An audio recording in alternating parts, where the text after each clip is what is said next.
Today, the world's economies are linked in many ways. In the United States, for example, many employers turn to migrants to do low-wage work. Each year, the Temporary Worker Visa Program allows thousands of migrants, mostly from Mexico, to travel legally to the U.S. for seasonal work on farms and in fisheries, in construction and landscaping, and other similar industries. To get a temporary worker visa, a migrant has to have a job lined up. But how does someone in a remote Mexican village find an American business with permission from the U.S. government to hire temporary migrant workers? That's where recruiters come in, creating a labor supply chain.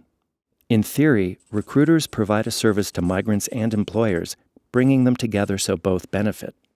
But the reality for many migrants is brutal.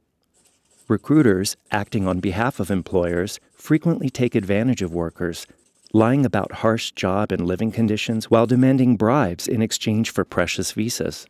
Workers often begin their jobs under a mountain of debt and the threat of losing their homes, or worse, if they don't pay up. But they don't dare complain for fear of being fired, deported, blacklisted for future work, and having no way to pay off their debt. While workers lose out, recruiters line their pockets, and employers are happy to have a supply of workers who are too afraid to speak up, no matter how poorly they are treated. Technically, U.S. law prohibits these coercive practices and says a company can be held responsible for its recruiters' violations. Yet this is almost impossible to enforce because businesses are let off the hook if they don't know about the abuses.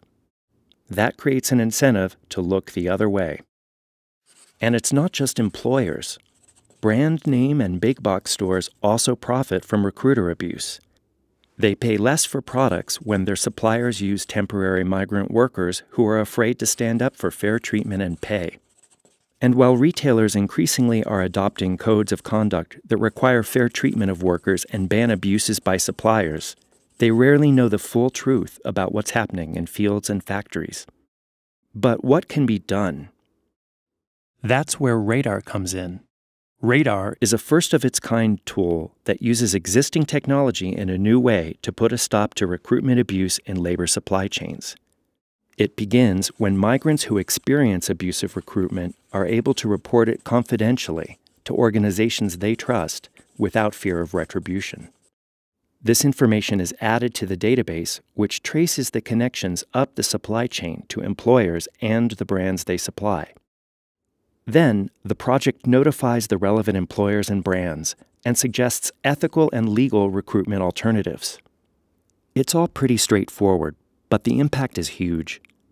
Businesses that hear from Radar can no longer claim ignorance about recruitment violations, making it possible for the U.S. government and public interest advocates to hold employers accountable under existing laws. Meanwhile, brands and retailers learn about worker abuses that previously were hidden, encouraging them to take action to keep their practices in line with public promises. The result?